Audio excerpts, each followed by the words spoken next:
आज का मौसम, धुंध छा गई है।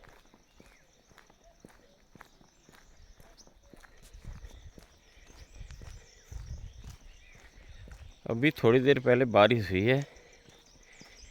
हमारे गांव में मौसम सुहाना हो गया।